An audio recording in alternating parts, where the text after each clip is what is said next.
I'm Jennifer Colletti with Jennifer Colletti Yoga and Wellness. I teach prenatal, postnatal, and fertility yoga and help women struggling with infertility build their families.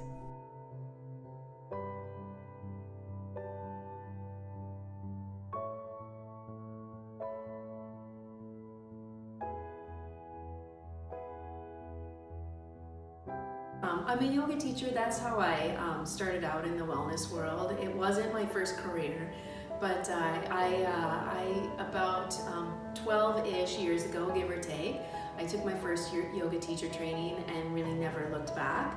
And I started out, just started teaching general classes, but quickly realized that I wanted to give more attention to what I saw as a lack of help in the women's health area. So I realized as I was going through some struggles, trying to get pregnant, that there was no support, very little support holistically to women that were having trouble getting pregnant.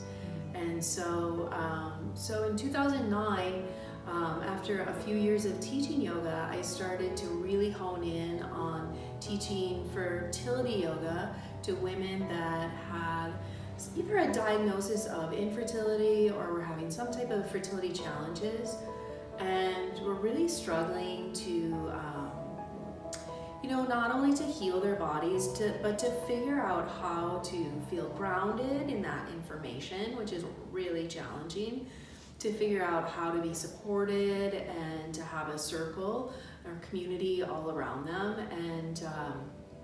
And so I basically started teaching the classes that I wanted to attend. I basically started offering up to women a circle that I wanted to be sitting in because it didn't exist. And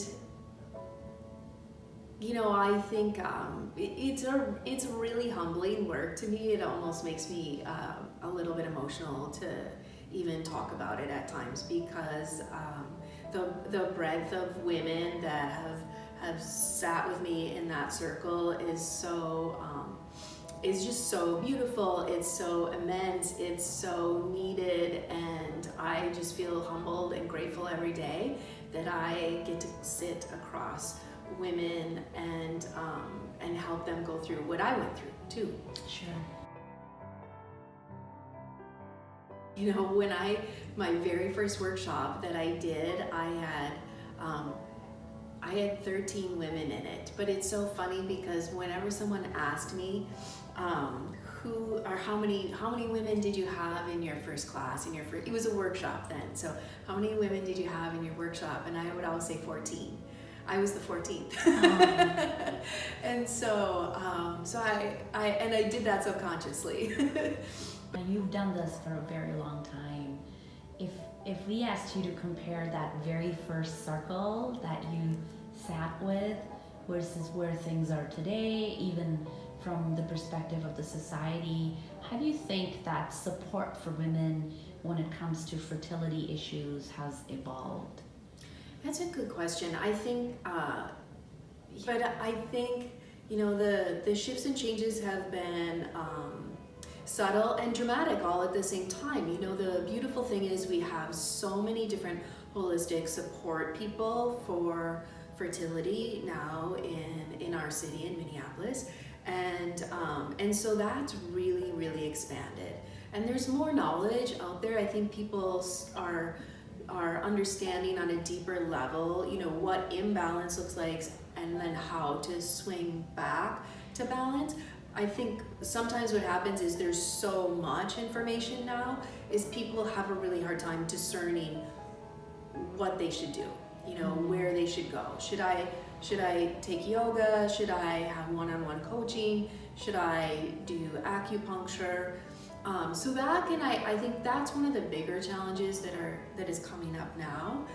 And I also want to mention too that I think there's a really much more expansive marriage between what's happening holistically and what's happening in what I'll often call Western medicine. So those things are really melding together much more so than they ever have, which is really wonderful, because we need both of those. We need both of those modalities to help our bodies create balance and heal again.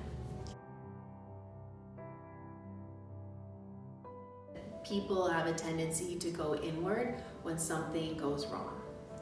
And I'm grateful that they choose that. And I myself have chosen that too, when things have gone, not so great with my health. So I wish we were a culture that revered stepping into that balance sooner. I wish that we were a culture that saw that we all needed life balance, whether we have children or don't have children. Just because you're a single person doesn't mean that you should have to work all the hours, and those with families go home sooner, right? And I think it's really what throws off the balance in our bodies today. And that's why we do, we end up with the universe tapping us on the shoulder saying, hey, you know what? Here's some symptoms that you need to listen to, or they're going to get louder. And again, our culture's not great at stopping and listening to that. Like we're great at ignoring it, until it gets to be really loud. That's so true. That's so true. Not every woman feels comfortable sharing with friends and family what's going on with them when it comes to infertility. There can be a lot of shame, and there can be some judgment, and there is a ton of stress when it comes to this diagnosis.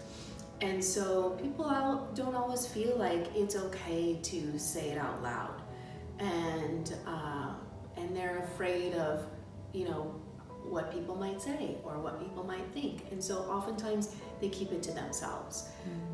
This, when I teach the classes that I do, when we sit in circle, sometimes that's the first time that a woman might sit next to someone who's going through exactly what she is. Their stories may be slightly different, right? But they might sit in a circle with 5-10 other women that are going through the exact same thing they are, and that's the first time they've ever had an experience where they could relate to the woman next to them so directly. That is so true. I have to share something that somebody shared with me when going through infertility.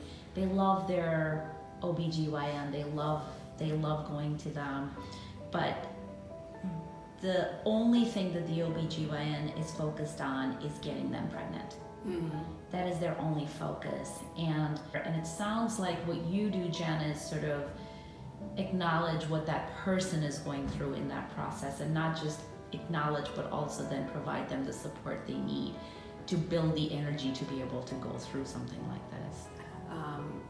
And I've listened to my students talk about that over the years often, that there's such a disconnect between procedures and them feeling really deep and connected with their bodies. So that's one of my goals, is to empower them to listen to their own body's wisdom, because there's plenty of it there. Our culture has taught us, right, to seek outwardly to heal. And I think, there's a quote by one of my instructors from my holistic health coaching school, and he says, given the opportunity, the body will heal itself, right? And so, and I'm not here to say that that people don't need to have procedures to get pregnant, because some do, and many do, and maybe some don't too. I'm just saying that, given the opportunity to swing our bodies back into balance, given the opportunity to really listen to those taps on our shoulder that the universe is giving us, we can shift that by paying attention to it. That's beautiful.